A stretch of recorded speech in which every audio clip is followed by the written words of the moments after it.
तो dear students, आज का जो हमारा लेक्चर है post R N first semester BSN third semester का सब्जेक्ट है हेल्थ असेसमेंट। और यूनिट नंबर 9 हमारे साथ है assessment of mental status and nervous system.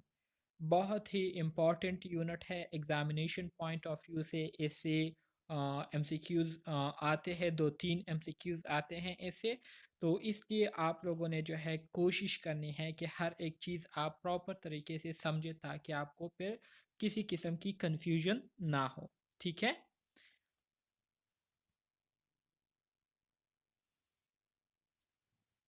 Okay dear dear students, assessment of the neurological system. Neurological system की हम assessment कैसे करते हैं? न्यूरोलॉजिकल सिस्टम किसे कहते हैं? न्यूरोलॉजिकल सिस्टम आपका जो सेंट्रल नर्वस सिस्टम होता है, जिसमें आपका ब्रेन और आपका स्पाइनल कॉर्ड आता है। स्पाइनल कॉर्ड और ब्रेन में जो इम्पोर्टेंट रोल प्ले करने वाले सेल्स होते हैं उसको हम न्यूरॉन्स कहते हैं। न्यूरॉन्स क्या है? न्यूरॉन्स आपके नर्वस सिस्टम का structure and functional building block है। ठीक है, the structure and functional building block of the nervous system is neurons. ये आप लोगों ने अपने साथ याद रखना है। एक इम्पॉर्टेंट MCQ है जो कि आप लोगों को मैंने बता दिया। ठीक है। सो न्यूरॉन्स क्या करते हैं? न्यूरॉन्स का काम ये होता है कि हमारे बॉडी में जितने भी एक्टिविटीज़ होते हैं, हम जो अपनी बॉडी मूवमेंट करते हैं, अपने हाथ पैर ऊपर नीचे करते हैं, ठीक है, दौड़ते रहते हैं, खाते पीते हैं, तो इन सब के पीछे कौन होता है? इन सब के पीछे न्यूरॉन्स होता है। न्यूरॉन जो है ये हमारे ब्रेन और स्पाइनल कॉर्ड से मैसेजेस जो है हमारे मसल्स तक जो है लाते हैं, हमारे ग्लैंड्स तक लाते हैं, हमारे ऑर्गन्स तक लाते हैं, और फिर उन्हीं ऑर्डर्स के मुताबिक जो है हमारी body different organs different part जो है वो कोऑर्डिनेशन के साथ मिलजुल कर क्या करती है? प्रॉपर फंक्शन परफॉर्म करती है। सो न्यूरॉन्स इस वजह से स्ट्रक्चर एंड फंक्शनल यूनिट है किस चीज़ के? सेंट्रल नर्वस सिस्टम के। सो यहाँ पर कहते हैं कि a complete neurological assessment consist of 5 step. एक मुकम्मल न्यूरोलॉजिकल असेसमेंट करने के लिए हमारे पास जो पूरा प्रोसेस होता है तो ये 5 स्टेप्स पर मुश्तमिल होता है। ठीक है। इन 5 स्टेप्स को फॉलो करते हुए हम क्या करते हैं? मुकम्मल न्यूरोलॉजिकल सिस्टम को असेस करते हैं, जिसमें सबसे पहले नंबर पर हम जो असेसमेंट करते हैं जिस चीज़ की, वो है मेंटल स्टेटस एग्जामिनेशन। सबसे पहले हम मेंटल स्टेटस जो क्या करते हैं, एग्जामाइन करते हैं कि जो मेंटल स्टेटस है वो नॉर्मल है या एब नॉर्मल है। तो उस इसको एग्जामाइन करने के लिए हम क्या करते हैं? प्रॉपर टेक्निक्स को यूज़ करते हैं। और प्रॉपर हमारे साथ क्या है? टेक्निक्स है, टूल्स है, जिसके ज़रिए हम अपनी जो मेंटल स्टेटस है इसकी हम क्या करते हैं? असेसमेंट करते हैं। इसके बाद हमारे साथ जो दूसरा स्टेप आता है उसको हम क्रेनियल नर्व असेसमेंट कहते हैं। टोटल हमारे साथ कितने क्रेनियल नर्व है? टोटल हमारे साथ 21 क्रेनियल नर्व है, सॉरी 12 क्रेनियल नर्व है जो कि पेयर के फॉर्म में होते हैं। 12 cranial nerves हैं। कितने हैं? 12 सर। हाँ जी, 12 क्रेनियल नर्व है। मैंने भी कहा 12 क्रेनियल नर्व है, पेयर फॉर्म में है। तो उसको जब हम पेयर फॉर्म में काउंट करते हैं तो 12 है, और अगर अलग अलग करते हैं तो फिर हमारे साथ कितने आते हैं? 24 आते हैं। 24। हाँ जी। इसके बाद हमारे साथ जो तीसरी टेक्निक है उसको हम क्या कहते हैं? रिफ्लेक्ट टेस्टिंग कहते हैं, जिसमें हम बॉडी के डिफरेंट जो रिफ्लेक्स एक्शन है उसको हम क्या करते हैं? टेस्ट करते हैं।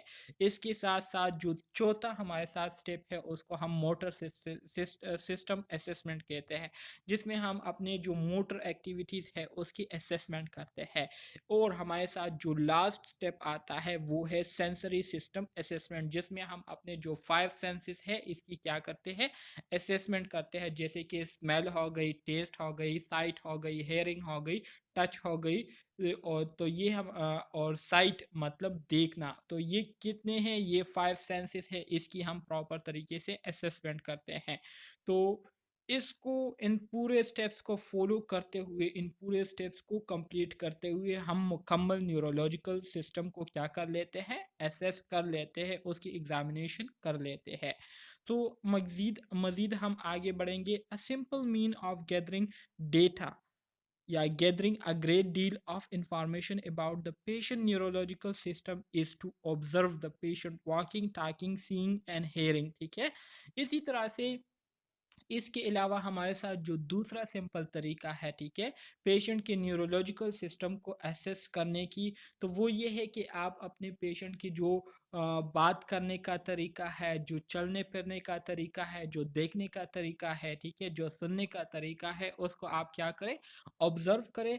तो इससे भी आपको बहुत ज़्यादा मिकदार में जो है आपको इंफॉर्मेशन डेटा जो है वो मिल जाएंगी। आपको पता चल जाएगा कि आपकी पेशेंट की जो हालत है, जो स्टेटस है, वो कैसी है।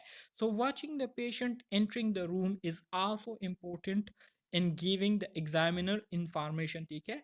इसी तरह से जब पेशेंट आपके पास आ रहे होते हैं, ठीक है, चेकअप के लिए, तो जिस टाइम ये दरवाजे पर एंटर होते हैं, ठीक है, दरवाजे पर दाखिल होते हैं, तो इस टाइम अगर आप अपने पेशेंट को ऑब्जर्व करते हैं, तो इससे भी आपको बहुत ज़्यादा डेटा जो है वो मिलती है पेशेंट की कंडीशन के हवाले से। तो ये सारी चीज़ें हम किसके ज़रिए गैदर कर सकते हैं, अगर हम खाली ऑब्ज़र्व करें अपने पेशेंट को, पेशेंट के चाल चलन को ऑब्ज़र्व करें, उनके बातों करने का तरीका, उनके देखने का तरीका, उनके सुनने का तरीका, ठीक है, ये सारी चीज़ें ऑब्ज़र्व करें, तो इससे भी हमें बहुत ज़्यादा इंफॉर्मेशन मिल जाती है।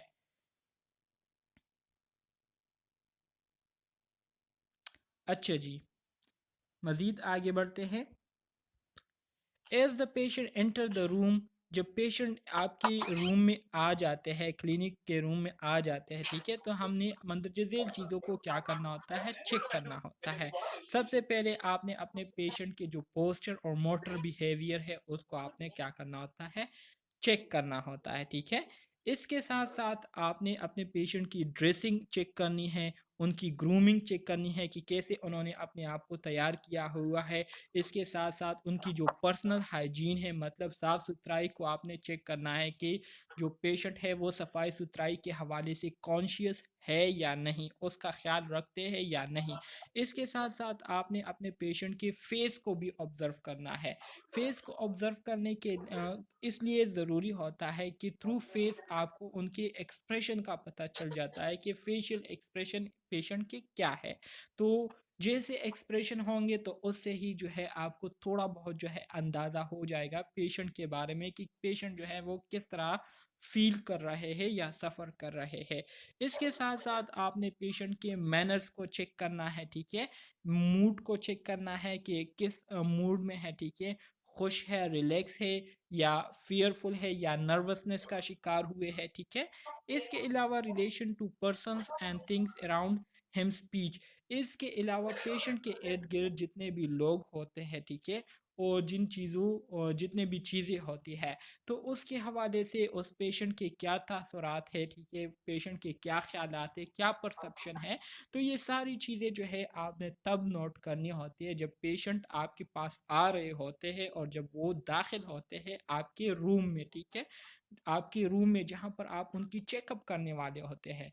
तो जैसे ही वो एंटर हो जाते हैं तो आपने सबसे पहले उनका पोस्चर देखना है, ठीक है, मोटर बिहेवियर देखने हैं कि कैसे चलता फिरता है, ठीक है, ड्रेसिंग देखनी है, उनकी ग्रूमिंग देखनी है कि कैसे उसने अपने आप को तैयार किया हुआ है, उनकी सफाई सुथराई मतलब पर्सनल हाइजीन देखनी है, फेशियल एक्सप्रेशन हो गए, उनके मैनर्स, मूड, और इसी तरह से इर्द गिर्द के लोगों के दरमियान में वो किस तरह से फील करते हैं, किस तरह से वो रिएक्ट करते हैं। तो ये सारी चीज़ें आपने उस टाइम नोट कर लेने हैं।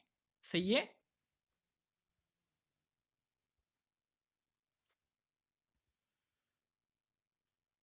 Yes, sir.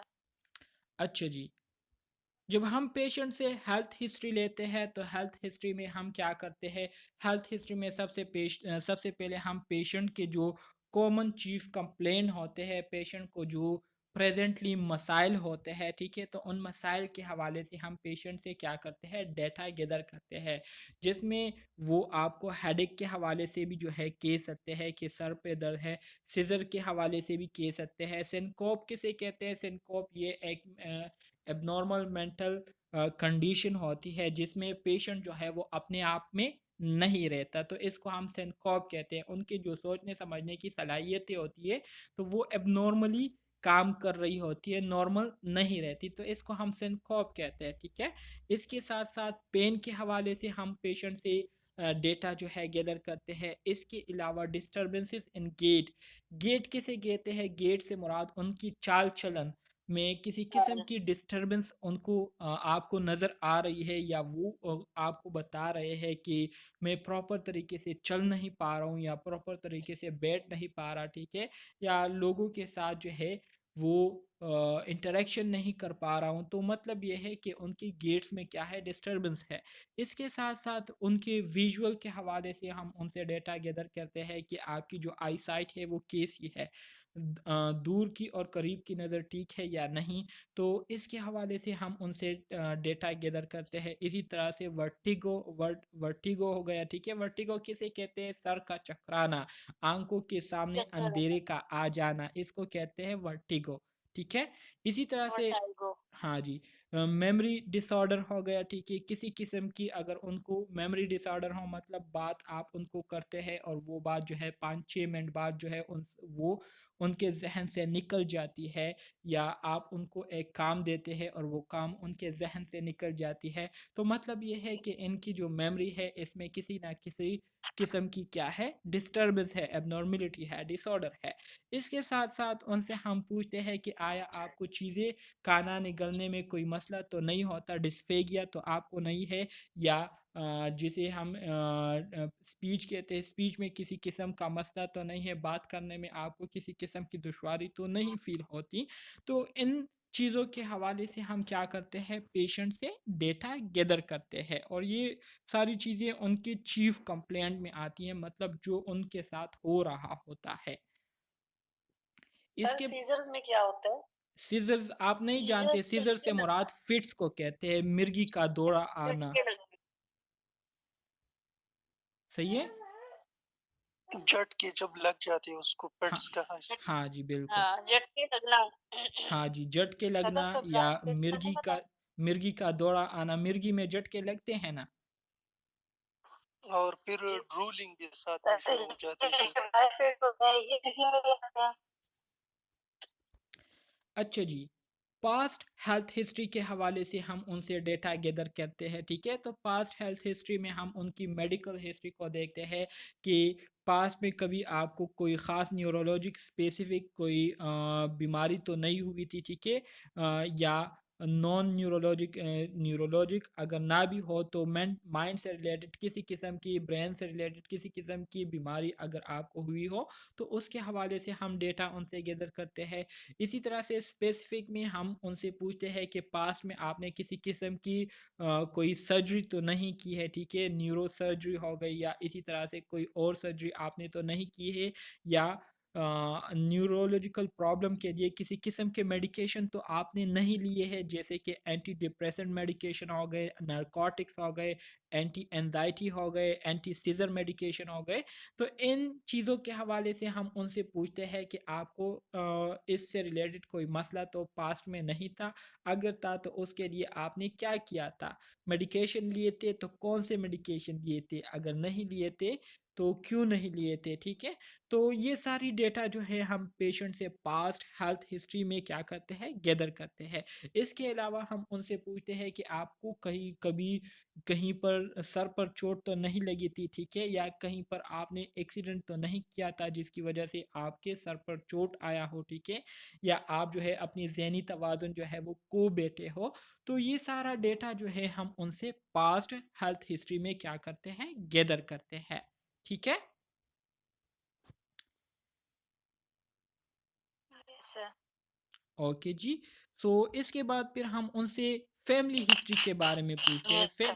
फैमिली हिस्ट्री में हम बेसिकली उनसे हम पूछते हैं कि किसी किस्म की कंजेनिटल डिफेक्ट तो नहीं हुई है आपकी फैमिली में, मतलब पैदाइशी तौर पर कोई बच्चा जो है वो ज़हनी बीमारियों का शिकार तो नहीं है, ठीक है, या आपकी फैमिली के दूसरे मेंबर्स में हेडेक का कोई प्रॉब्लम तो नहीं है जिसमें बंदा जो है वो बार बार कंप्लेंट करता है कि सर में दर्द है, या जब उनके घर में कोई आता है या मिसाल के तौर पर लोगों के हुजूम में वो होते हैं तो उनको सर पर दर्द आ जाता है, तो इस तरह कोई मसला तो नहीं है आपकी फैमिली में, तो इससे रिलेटेड हम उनसे फैमिली हेल्थ हिस्ट्री गैदर करते हैं। इसके अलावा अल्जाइमर डिजीज़ के हवाले से हम उनसे पूछते हैं। अल्जाइमर डिजीज़ ये वो बीमारी होती है जो कि कॉमनली जानी जाती है, जिसमें क्या होता है, जिसमें पेशेंट की मेमोरी जो है लॉस हो जाती है। लेकिन अल्जाइमर डिजीज़ में ज़्यादातर एज जो है ये बहुत ज़्यादा मैटर करता है। ज़्यादातर जो ओल्ड एज लोग होते हैं, ठीक है, तो उनमें ये अल्जाइमर डिजीज़ जो है कॉमनली देखी जाती है, डायग्नोज की जाती है, जिनमें उसकी मेमोरी जो है क्या हो जाती है, लॉस हो जाती है, या ग्रेजुअली उनकी मेमोरी क्या हो रही होती है, वक्तन फ़वक्तन वो लॉस हो रही होती है, वो फिर बातों को याद नहीं रख पाते। तो अल्जाइमर डिजीज़ के हवाले से उनसे हम पूछते हैं कि आपके फैमिली के किसी मेंबर में ये बीमारी तो नहीं सर पाई ये जाती। डीजेनरेशन ऑफ ब्रेन सेल्स होना शुरू हो जाती है, मेमोरी खत्म होना शुरू हो जाती बिल्कुल, है। बिल्कुल, बिल्कुल, यही बात है। इसके अलावा सोशल हिस्ट्री के हवाले से हम उनसे पूछते हैं कि किसी किस्म की अल्कोहल, ड्रग या टोबैको यूज़ तो नहीं कर रहे, ठीक है? सेक्सुअल प्रैक्टिसेस के हवाले से सर उनसे जी, जी। ये सेनाइल डिमेंशिया। कि किसी किस्म की सेक्सुअल प्रैक्टिसेस में किसी किस्म का मसला तो नहीं है, सेटिस्फाइंग है या नहीं, ठीक है।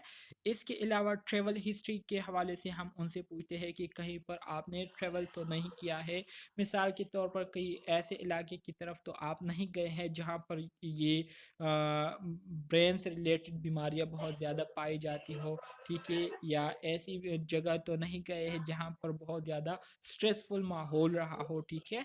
तो ये सारी चीज़ें क्या करती है, ये सारी चीज़ें इंसान की जो मेंटेलिटी है उसको इफ़ेक्ट करती है। तो इस वजह से ट्रैवल हिस्ट्री के हवाले से हम उनसे पूछते हैं। वर्क एंड होम इन्वायरमेंट, जहाँ पर आप काम कर रहे हैं वहाँ का माहौल कैसा है और आपके घर का माहौल कैसा है। माहौल के हवाले से हम उनसे पूछते हैं कि किसी किस्म का दबाव का शिकार तो नहीं हुआ है पेशेंट, किसी किस्म के स्ट्रेस का शिकार तो नहीं हुआ है पेशेंट। तो इस वजह से हम उनसे क्या करते हैं, इस घर के माहौल के बारे में पूछते हैं और जहाँ पर वो काम कर रहे होते हैं उसके माहौल के हवाले से पूछते हैं। बॉस की तरफ से किसी किस्म की डिप्रेशन तो नहीं है, ठीक है। हॉबीज़, उनके जो हॉबीज़ है, ठीक है, वो मशगले है, उसके हवाले से हम उनसे पूछते हैं, या फ्री टाइम में वो कहाँ किस तरह के एक्टिविटीज़ करते हैं उसके हवाले से हम उनसे पूछते हैं, और स्ट्रेस से रिलेटेड हम उनसे डेटा कलेक्ट करते हैं। तो ये सारी चीज़ें हम क्या करते हैं, डेटा कलेक्ट करते हैं इस मकसद के लिए, ताकि हम प्रॉपर तरीके से अपने पेशेंट के जो मेंटल स्टेटस है उसको आइडेंटिफाई करें, उसको हम डायग्नोज करें, ठीक है। क्लियर है? Yes sir. Yes. Okay, very good. Health maintenance activities, अच्छा जी, वो एक्टिविटीज़ जिसके ज़रिए आपकी हेल्थ जो है वो मेंटेन रहती है, आप हेल्दी रहते हैं, तो वो कौन कौन सी है? तो इसमें सबसे पहले नंबर पर आता है स्लीप। स्लीप जो है ये बहुत ही ज़्यादा ज़रूरी तो होती है, लेकिन मैं अपने हवाले से अगर आपको कहूँ तो मैं ज़्यादा से ज़्यादा नींद जो है वो 3 या 4 घंटे नींद करता हूँ, और इसके अलावा मैं नींद नहीं करता। तो हर एक इंसान के लिए जो है वो अपनी स्लीप पैटर्न होती है, लेकिन जो कॉमन लोग आजकल कहते हैं कि कम से कम जो है 6 से 8 घंटे नींद का होना बहुत ज़्यादा ज़रूरी है। तो इसके हवाले से मैं तो एग्री नहीं करता, और हर एक इंसान का अपना मूड होता है। असल स्लीप वही स्लीप होती है, चाहे वो 2 घंटे का हो, 1 घंटे का हो, या 5 घंटे का हो, या 8 घंटे का हो। असल स्लीप वही होती है जिसमें आपको प्रॉपर तरीके से सुकून मुयसर हो, और आप जब उठे, और आप जब उठे अपने आप को बिल्कुल फ्रेश महसूस करें, बिल्कुल रिलैक्स महसूस करें। तो इस तरह की स्लीप, चाहे वो 1 घंटे की हो, 2 घंटे की हो, 5 घंटे की हो, इस तरह की स्लीप को स्लीप कहते हैं। ज़रूरी नहीं है कि आपने जो है स्लीप 6 से लेकर 8 घंटे स्लीप करनी है। इस तरह से तो आपकी आधी ज़िंदगी जो है वो नींद में ही गुजर जाती है। तो स्लीप जो है अच्छी चीज़ है, लेकिन इतनी ज़्यादा अच्छी भी नहीं है। मैं यही प्रेफर करता हूँ कि ज़्यादा से ज़्यादा मेहनत किया करें और नींद जो है वो कम किया करें। सोने से आपको क्या हो जाएगा, ये मेरी अपनी परसेप्शन है, बाकी हर इंसान की अपने ख़्यालात हैं। इसके अलावा डाइट जो है आपका ख़ुराक का होना बहुत ज़्यादा ज़रूरी है। ख़ुराक का जो है इसका होना बहुत ज़्यादा ज़रूरी है। आपकी न्यूट्रिशनल स्टेटस अगर हेल्दी रहेंगी तो आप हर तरह की एक्टिविटी को एक्टिवली परफॉर्म कर सकेंगे।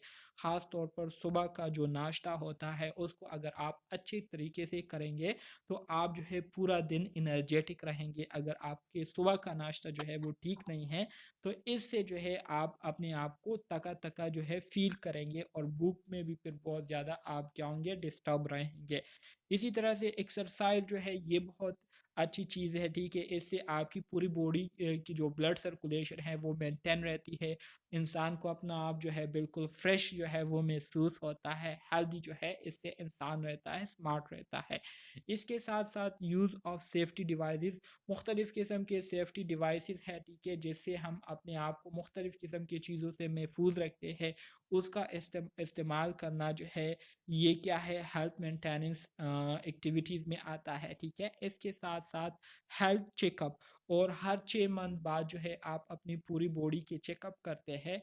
तो ये वो एक्टिविटीज़ है जिसके थ्रू आप अपने हेल्थ को, अपने सेहत को मेंटेन रख सकते हैं। तो डॉक्टर भी यही कहते हैं कि हर एक इंसान को कम से कम 6 महीने बाद अपनी पूरी बॉडी की चेकअप करनी चाहिए, ठीक है।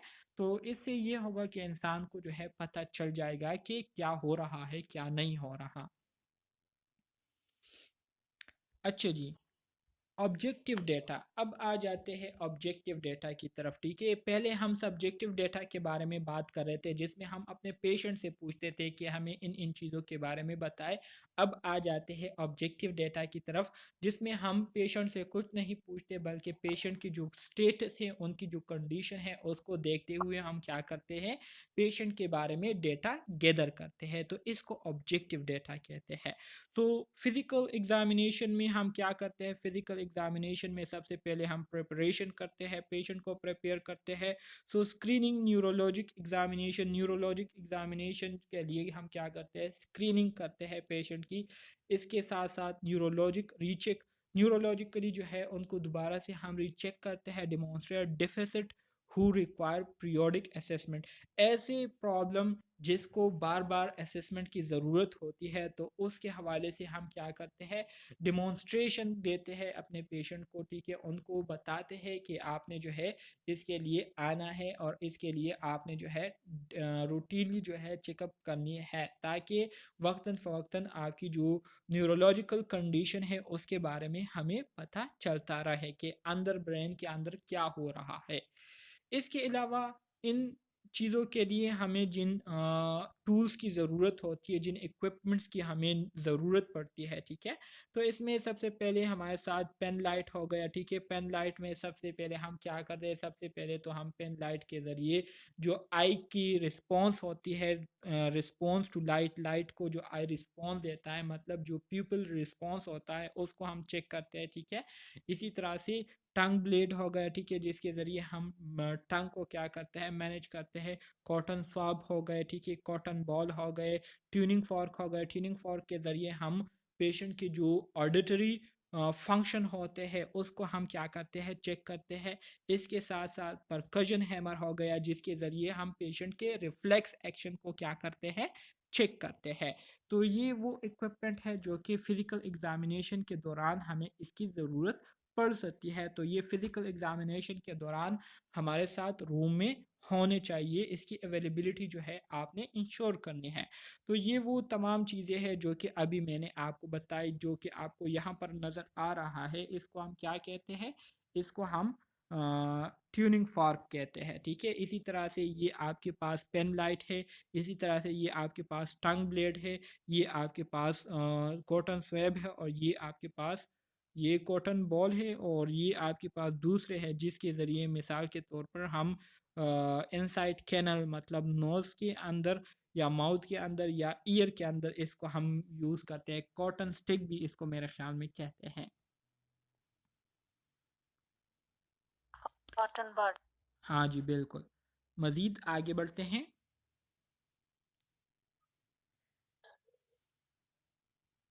असेसमेंट ऑफ मेंटल स्टेटस, अब आ जाते हैं मेंटल स्टेटस की असेसमेंट के हवाले से।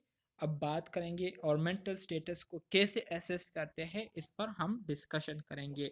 इम्पोर्टेंट टॉपिक्स है तो इसलिए आप लोग इसको गौर से सुनने की कोशिश करें, चीज़ों को समझने की कोशिश करें ताकि आप लोगों को फिर आसानी हो, किसी किस्म की दुश्वारी आप लोगों को ना हो। So assess physical appearance and behaviour. जब भी हम मेंटल स्टेटस की असेसमेंट करते हैं तो मेंटल स्टेटस की असेसमेंट स्टार्ट करते ही सबसे पहले हमने अपने पेशेंट की जो अपीयरेंस है, जो ज़ाहिरी लुक है, उसको देखना है। ठीक है, कि पेशेंट किस तरह से जो है वो खड़े हैं, उनका पोस्चर क्या है, उनके गेट्स क्या है, ठीक है, चाल चलन क्या है। ठीक है, इसको हम क्या करते हैं, नोटिस करते हैं, और इसके साथ साथ उसके बिहेवियर को हम क्या करते हैं, नोटिस करते हैं। सो सबसे पहले हम क्या करते हैं, पोस्चर एंड मूवमेंट। पेशेंट के जो पोस्चर है और जो हरकत है उसको हम क्या करते हैं, नोट करते हैं।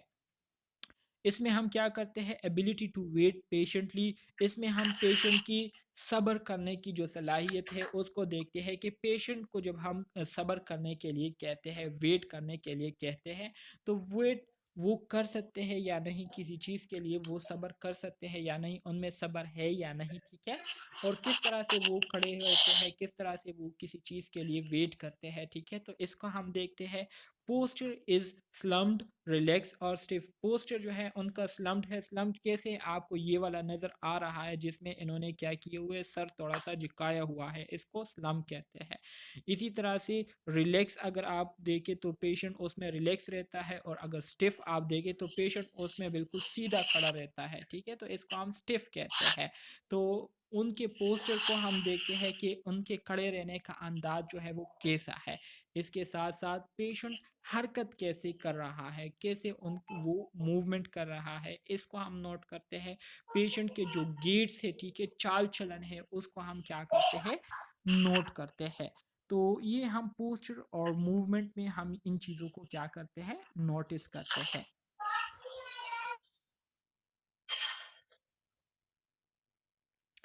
इसके बाद फिर हमारे साथ जो दूसरी चीज़ आती है जिसके थ्रू हम मेंटल स्टेटस एग्जामिनेशन करते हैं, वो पेशेंट की ड्रेसिंग स्टाइल है, उनकी ग्रूमिंग, उनकी पर्सनल हाइजीन है। ठीक है, पेशेंट की हम ड्रेसिंग को देखते हैं कि ड्रेसिंग उन्होंने कैसी की है, सिचुएशन के मुताबिक की है या नहीं। अक्सर औकात आप लोगों ने देखा होगा, कुछ लोग ऐसे होते हैं कि शादी के सीज़न में या शादी के माहौल में उसने कुछ ऐसा पहना होता है जिससे लोग जो है इरिटेट हो रहे होते हैं, या लोग जो है बहुत अजीब फील कर रहे होते हैं, या किसी जगह पर फोदगी हुई होती है और वहाँ पर वो ऐसे ड्रेसिंग कर लेते हैं जिसकी वजह से लोग जो है वो शक में पड़ जाते हैं कि ये बंदा शादी के लिए आया हुआ है या मैयत के लिए जो है वो आए हुए हैं। ठीक है, तो इस तरह के ड्रेसिंग को हम क्या करते हैं, नोट करते हैं। इसी तरह से उनकी ग्रूमिंग को नोट करते हैं कि कैसे अपना ख्याल रख रहे हैं या नहीं, अपने आप पर जो है हाथ फेरते हैं या नहीं। इसी तरह से पर्सनल हाइजीन से मुराद ये अपनी सफाई सुथराई का ख्याल रखते हैं या नहीं। तो इसमें हम क्लीनिनेस को चेक करते हैं, उनकी जो कंडीशन है जो बाज़ाहिर हमें नज़र आ रहा होता है उसको देखते हैं। एज अप्रोप्रिएटनेस मतलब अपने उम्र के लिहाज से वो अ, अपनी उम्र के लिहाज से वो ड्रेसिंग कर रहा है या नहीं, सफाई सुथराई कर रहा है या नहीं।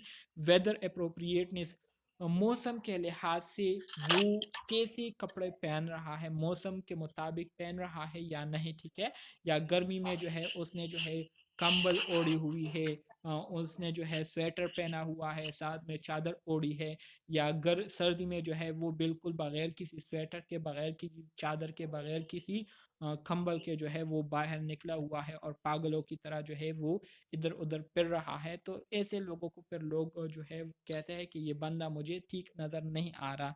सारे लोग जो है सर्दी से मर रहे होते हैं और ये बंदा, इस बंदे ने जो है सर्दी में कपड़े भी उतारे हुए होते हैं, सिर्फ शलवार में जो है घूम फिर रहा होता है। तो इसको हम देखते हैं कि माहौल या मौसम के मुताबिक अपने आप को ड्रेसअप करता है या नहीं।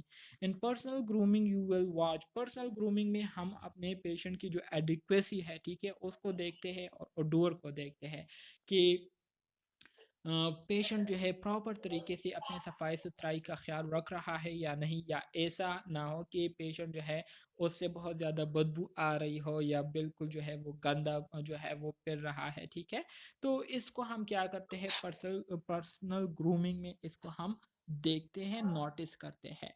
तो ये सारी चीज़ें हम ड्रेस, ग्रूमिंग और पर्सनल हाइजीन में नोट करते हैं।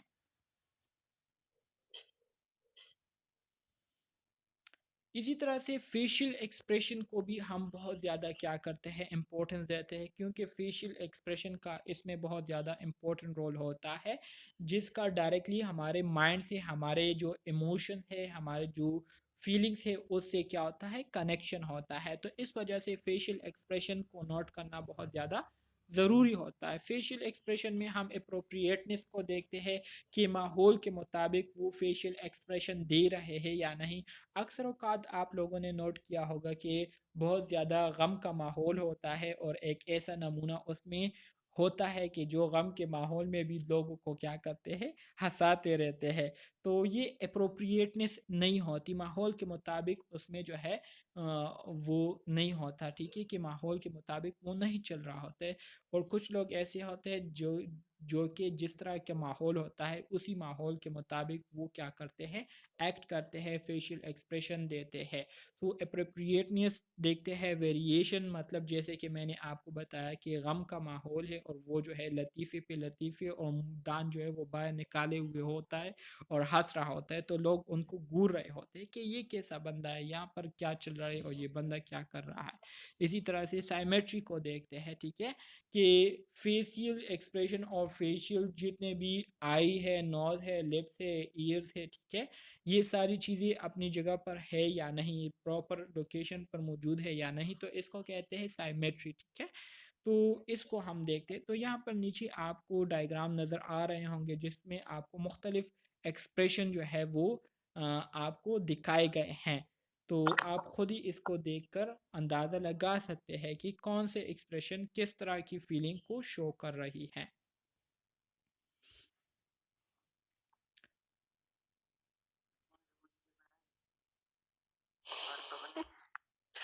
वैसे निकल गई थी देखे।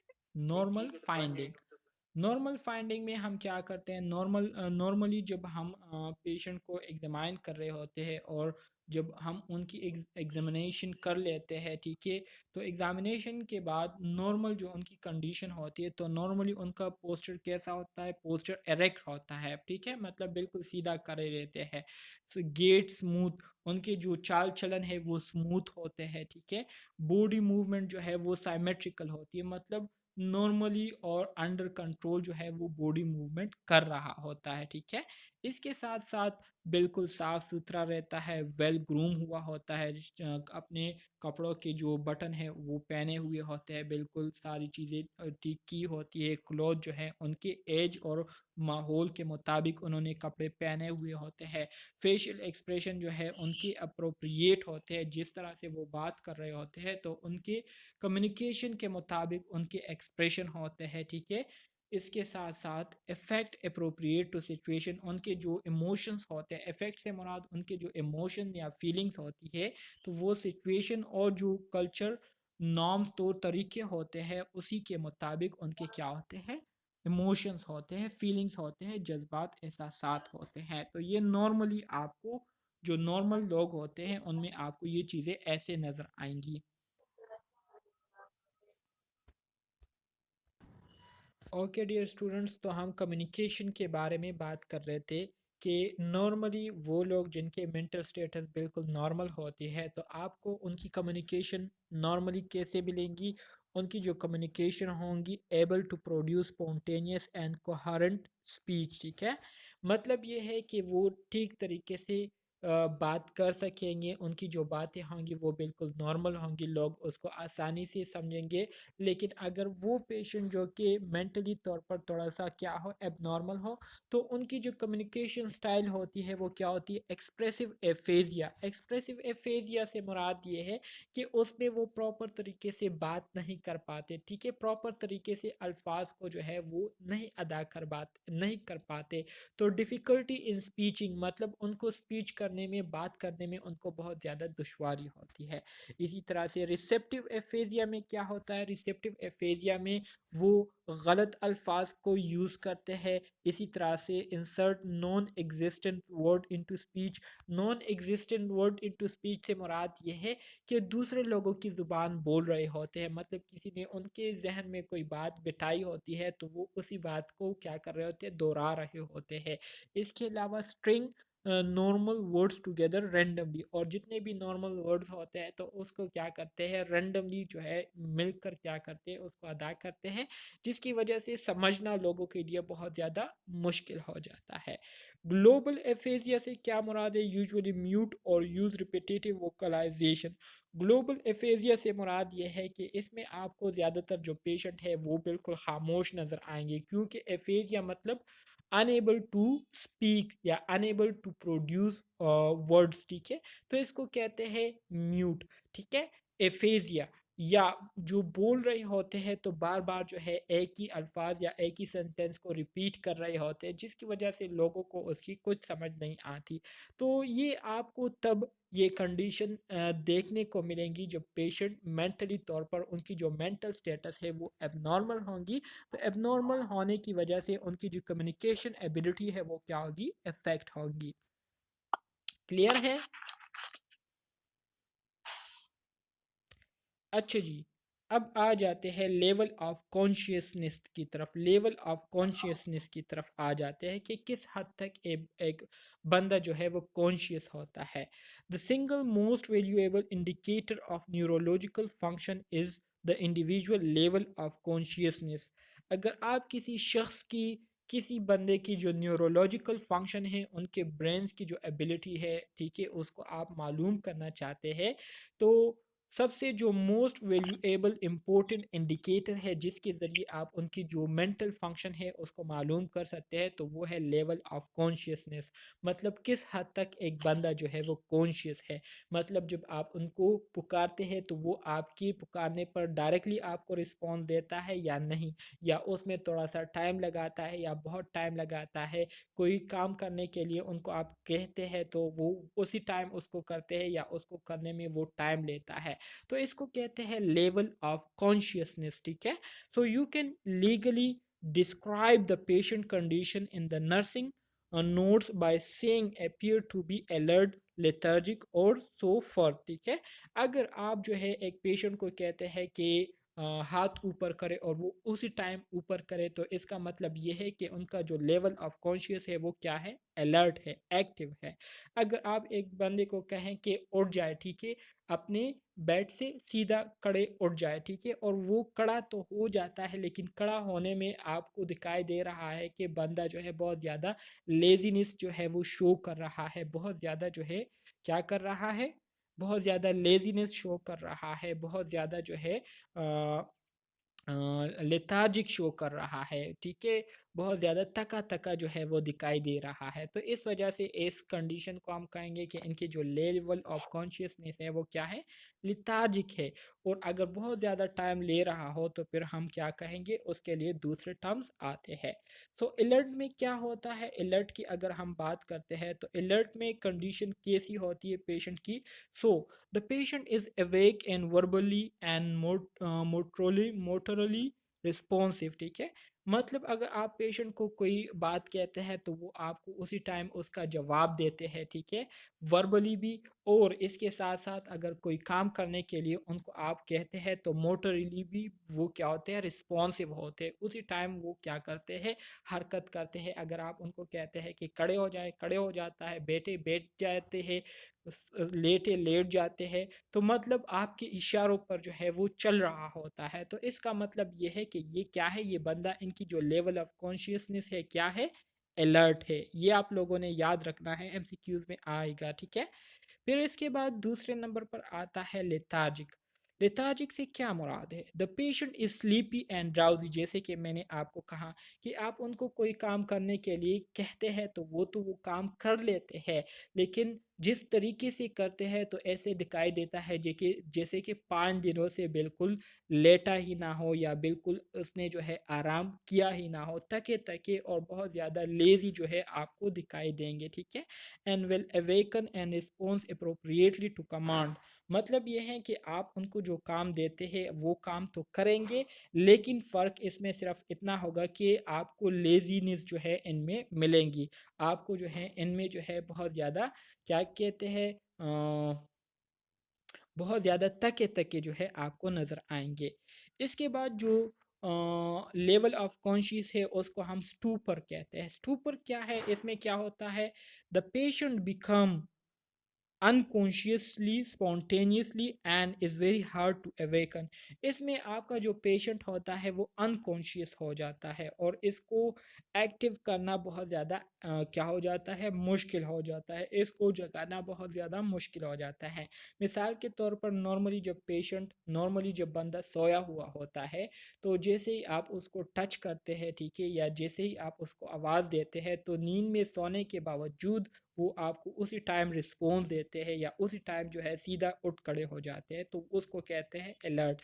लेकिन स्टूपर में लेवल ऑफ कॉन्शियसनेस की कंडीशन ऐसी होती है कि पेशेंट जो है ऐसे दिखाई देता है जैसे कि कोमा में चला गया हो या जैसे कि बेहोश हुआ हो, ठीक है। जो बेहोश पेशेंट होते हैं तो उनके मुंह पर हम पानी की छिड़के मारते हैं तो उसके बाद जो है वो कहीं आंखें खोलते हैं और फिर खड़े हो जाते हैं।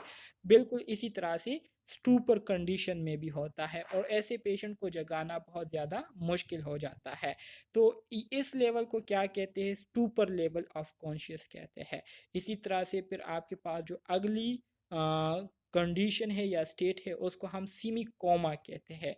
जैसे कि नाम से ही क्लियर है आपको कि इसमें जो पेशेंट है वो सिमी कोमा में होता है, आधा आधा जो है वो कोमा में चला गया होता है। The patient is not awake but will response purposely to deep pain. Patient जो है वो नहीं उठता, लेकिन अगर आप उनको कोई नुकीली चीज़ जो है आप पिंच करते हैं, मतलब उनको दर्द देते हैं, तो बहुत ज़्यादा दर्द देने से वो आपको क्या करेगा, रिस्पॉन्स देगा, अदरवाइज कोई रिस्पॉन्स आपको नहीं देगा। तो इसको कहते हैं सिमी कोमा। और कोमा जो है ये वो कंडीशन है कॉन्शियसनेस की जिसमें पेशेंट मुकम्मल तौर पर अनरिस्पॉन्सिव हो जाता है। तो ये 5 जो स्टेट्स है ये आप लोगों को याद रहने चाहिए। लेवल ऑफ कॉन्शियसनेस के कितने स्टेट है, 5 स्टेट है, alert, lethargic, stupor, semi coma and आखिर में आपके पास क्या आता है, कोमा आता है। तो ये आप लोगों को क्लियर होने चाहिए। कोई कंफ्यूजन है इसमें?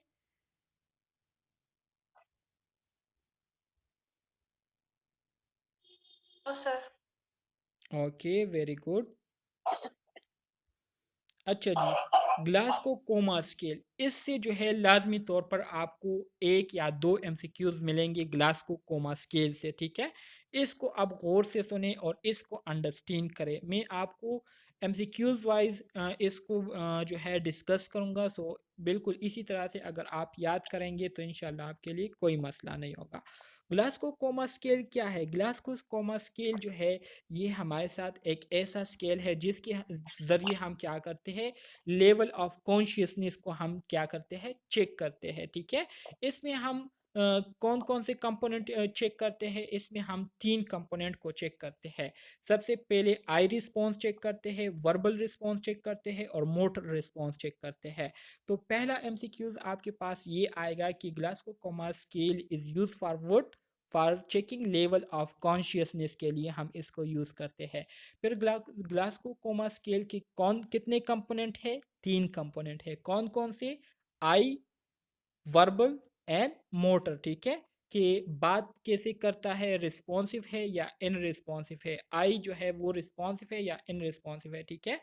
मोटर जो है वो रिस्पॉन्सिव है या इन रिस्पॉन्सिव है। तो ये 3 कंपोनेंट आपके पास क्या है, ग्लासको कोमा स्केल में हम चेक करते हैं। सो ग्लासको कोमा स्केल का जो बेस्ट स्कोर है, ठीक है, ईच कैटेगरी में, वो क्या है, हाई स्कोर जो है आपके पास 15 है, मतलब ग्लासगो कोमा स्केल का जो टोटल स्कोर है वो 15 है। अगर 15 आएगा तो इसका मतलब ये है कि पेशेंट बिल्कुल नॉर्मल है। और सबसे जो लोवेस्ट स्कोर है वो क्या है, 3 है, जिसका मतलब ये है कि पेशेंट डीप कोमा में है। ठीक है, अगर ग्लासगो कोमा स्केल पर इन सारों के नंबर को मिलाकर टोटल आपके पास 3 आता है तो फिर इसका मतलब ये है कि आपका पेशेंट डीप कोमा में है। अगर इन सारों को मिलाकर टोटल नंबर आपके पास 15 आता है तो इसका मतलब ये है कि आपका पेशेंट एक्टिव है, अलर्ट है, बिल्कुल नॉर्मल है। सही है। सो यहाँ पर आप डायग्राम में देखिए, यहाँ पर एक एक कंपोनेंट आपको डिस्कस किया गया है। सबसे पहले अगर आप देखिए आई ओपनिंग के हवाले से देखें तो अगर इन सारे कंपोनेंट में जितना आपके पास वैल्यू ज़्यादा होंगी उतना ही आपके पास जो है रिस्पॉन्स क्या होगा, अच्छा आएगा। अगर वैल्यू कम आएंगी तो मतलब ये है कि रिस्पॉन्स जो है वो क्या है, पुअर है। सो आई ओपनिंग में क्या है, स्पॉन्टेनियस, मतलब अगर आप मिसाल के तौर पर मैं यहाँ पर एक स्टूडेंट को जो है मुखातिब करता हूँ कि मिसाल के तौर पर एक स्टूडेंट है, मैं किसका नाम मैं ले लूँ, मुझे तो नाम भी याद नहीं है। अच्छा जी, मिसाल के अब्दुल्ला तौर, खलील। हाँ जी, अब्दुल्ला का, अब्दुल्ला को मैं कहता हूँ ये लेटा हुआ है, सोया हुआ है, और मैं कहता हूँ कि अब्दुल्ला, और ये उसी टाइम जो है आंखें खोल लेता है और मुझे रिस्पॉन्स देता है, तो इसका मतलब ये है कि ये क्या है, स्पॉन्टेनियस है। और स्पॉन्टेनियस के लिए कितने नंबर होंगे, 4 नंबर होंगे। इसी तरह से सॉरी, स्पॉन्टेनियस के लिए 4 नंबर होंगे, लेकिन स्पॉन्टेनियस में ये क्या करेगा, अगर आप क्या करते हैं, सिर्फ इसको टच करते हैं, आवाज़ नहीं देते, सिर्फ इसको आप क्या करते हैं, टच करते हैं। सही है। और ये क्या करते हैं, आई ओपन करता है, तो इसका मतलब ये है कि स्पॉन्टेनियस है, 4 नंबर होंगे। इसके अलावा अगर आप इसको टच करते हैं, टच करने से नहीं उठता और फिर आप उसको थोड़ा सा पुकारते हैं कि उठ जाए अब्दुल्ला, ठीक है, तो आवाज़ के साथ उठता है, तो इसका मतलब ये है कि इस ये क्या है, एक्टिव है। वॉइस को इसकी वैल्यू क्या होंगी, 3 होंगी। अगर आवाज़ के साथ भी नहीं उठता और आप फिर इसको थोड़ा सा क्या करते हैं, नीडल से इनको थोड़ा सा तकलीफ देते हैं और तकलीफ से ये आपको क्या करता है, आई रिस्पॉन्स देता है, आई इनकी खुलती है, ठीक है, आंखें खोलता है, तो इसका मतलब ये है कि ये क्या है, अलर्ट टू पेन है, और इसकी वैल्यू क्या होगी, इसकी वैल्यू फिर 2 आएगी। ठीक है। और अगर इन इन तीनों कामों को करने के बावजूद ये आपको कोई रिस्पॉन्स नहीं देता आई के थ्रू, ठीक है, आई नहीं खोलता, तो इसका मतलब ये है कि ये क्या है, 1 है, जो कि आपके पास पुअर वैल्यू है। सही है। इसके बाद फिर आपके पास आता है बेस्ट वर्बल। फिर इसमें हम वर्बल को चेक करते हैं कि वर्बली एक्टिव है या नहीं। ओरिएंटेड का मतलब क्या है, ओरिएंटेड का मतलब यह है कि जब आप उनसे पूछते हैं कुछ चीज़, ठीक है, किसी चीज़ के हवाले से पूछते हैं तो आपको क्या करते हैं, फर से आपको जवाब देना शुरू कर देता है और बिल्कुल आपकी टॉपिक से रिलेवेंट जो है वो आपको जवाब देता है, तो इसकी वैल्यू 5 होंगी। अगर आप इनसे कुछ पूछते हैं और पूछने के बाद ये जो है आपको जवाब तो दे रहा है लेकिन बहुत ज़्यादा उसमें कंफ्यूज आपको नज़र आ रहा है, कन्फ्यूजन का शिकार हुआ है, तो इसकी वैल्यू क्या होगी, 4 होंगी।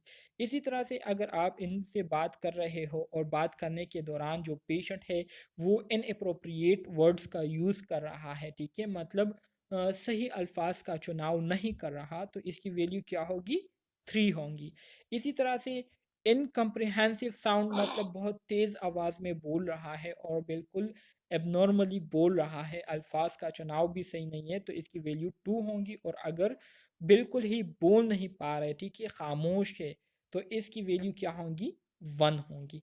इसी तरह से अगर आपके पास बेस मोटर में देखें तो अगर आप अपने पेशेंट को कहते हैं कि उठ जाए और वो उसी टाइम उठ जाता है, फिर कहते हैं कि बैठ जाए, उसी टाइम बैठ जाता है, फिर कहते हैं कि लेट जाए, उसी टाइम लेट जाता है, तो इसका मतलब ये है कि ये आपकी कमांड्स को फॉलो कर रहा है, ओबे कर रहा है, मान रहा है, तो इसकी वैल्यू क्या होगी, 6 होंगी। अगर आप उनको कहते हैं काम नहीं करता, लेकिन अगर आप इनको थोड़ा सा पेन देखते हैं, लोकलाइज पेन देते हैं, मतलब इसकी उंगली को थोड़ा सा कंप्रेस करके उनको पेन देते हैं और उसके बाद ये काम करता है, मूव करता है, हरकत करता है, ठीक है, तो इसकी वैल्यू 5 होंगी। इसी तरह से अगर आप इनको क्या करते हैं, विड्रॉ टू पेन, आप इनको पेन भी देते हैं और पेन देने के बावजूद जो है ये किसी किस्म की जो है हरकत नहीं कर रहा, मूवमेंट नहीं कर रहा, विड्रॉ से मुराद की कोई मूवमेंट नहीं कर रहा, तो इसकी वैल्यू क्या होगी? 4 होंगी। इसी तरह से flexion to pain, flexion to pain, ठीक है, मतलब ये है कि आप इनको क्या करते हैं, मतलब कंट्रैक्शन हुई है, मसल इन्होंने जो है कंट्रैक्ट किए हुए है, ठीक है, अपने आप को इसने सख्त किया हुआ है, और फिर आप इनको क्या करते हैं, फ्लेक्स करते हैं और इसके साथ साथ पेन देते हैं, ठीक है, तो इसकी वैल्यू क्या होगी? 3 होगी। इसी तरह से extension to pain, extension pain के साथ साथ एक्सटेंशन इसको देते हैं, तो इसकी वैल्यू क्या होंगी? 2 होंगी। अगर कोई मूवमेंट नहीं कर रहा तो 1 होंगी। मतलब मेरी बात का ये है, यहाँ पर जो इम्पोर्टेंट चीज़ है आपके जानने के लिए वो क्या है? वो ये है कि ग्लासगो कोमा स्केल हम किस चीज़ के लिए यूज़ करते हैं? लेवल ऑफ कॉन्शियसनेस के लिए चेक करते हैं। ग्लासगो कोमा स्केल में टोटल वैल्यू कितनी है, ठीक है, तो 15 टोटल इसके जो कैलिब्रेशन है वो टोटल रेंज कितनी है? 15 है। अगर हाईएस्ट स्कोर 15 आता है तो मतलब बंदा बिल्कुल नॉर्मल है। लोवेस्ट स्कोर अगर 3 आता है तो इसका मतलब ये है कि पेशेंट क्या है? डीप कोमा में है। ग्लासगो कोमा स्केल के कितने कंपोनेंट है? ग्लासगो कोमा स्केल के 3 कंपोनेंट है। कौन कौन से component? I, verbal and motor. तो आई, वर्बल, मोटर ये ग्लासगो कोमा स्केल के ज़रिए हम चेक करते हैं, इसके रिस्पॉन्स हम चेक करते हैं। तो ये आपके लिए क्या है? इम्पोर्टेंट है, एमसीक्यूज में यही आएगा जो कि मैंने आपको बताया, और आपको मेरे पास पेपर भी दिखाऊंगा, उसमें यही एमसीक्यूज आए हुए भी है ऑलरेडी 2-3 दफ़ा। सर, अगर दरमियान में जैसे 4, 5, 6, 7, 8 इस तरह की कोई वो आई कैलिब्रेशन, उसको फिर क्या बोलेंगे? अच्छा जी, देखिए, ये वाला एक एमसीक्यूज़ भी आया था, मिसाल के तौर पर एक पास पेपर है, ठीक है, उसमें एमसीक्यूज़ आया हुआ था कि अगर पेशेंट का जो है ग्लासगो कोमा स्केल में टोटल वैल्यू जो है वो 8 आ जाए तो इसका क्या मतलब है? 8 अगर आ गई तो इसका क्या मतलब है, ठीक है? सो अगर टोटल नंबर जो है वो 8 आ गई तो इसका मतलब ये है कि बंदा क्या है? रिस्पॉन्सिव है, मतलब नॉर्मल है, इसको आप एबनॉर्मल नहीं कह सकते। मतलब इसमें थोड़ी बहुत जो है कमज़ोरियाँ है, लेकिन फिर भी क्या है? रिस्पॉन्सिव है, नॉर्मल है, ठीक है। लेकिन अगर 8 से कम आ जाए तो फिर इसको आप रिस्पॉन्सिव नॉर्मल नहीं कह सकते, फिर क्या होगा? एबनॉर्मल होगा। सो 8 जो है ये आपके पास कम अज़ कम वो वैल्यू है जिसके थ्रू आप ये डिक्लेयर कर सकते हैं कि ये बंदा ठीक है, मतलब थोड़ा बहुत इसमें लेथार्जिसिटी की कमी, लेथार्जिसिटी है, मतलब लेजीपन है, लेकिन फिर भी क्या है? ठीक है, रिस्पॉन्सिव है, जवाब दे रहा है। सो 8 जो है ये आपके पास लास्ट वैल्यू है, ठीक है। अगर 8 से कम आता है तो फिर आप इसको नॉर्मल नहीं कह सकते, एबनॉर्मल कहेंगे। सही है। जी सर। और ये 8 वैल्यू तब आएंगी जब आप इस आई रिस्पॉन्स, मोटर रिस्पॉन्स और वर्बल रिस्पॉन्स को मिलाते हैं।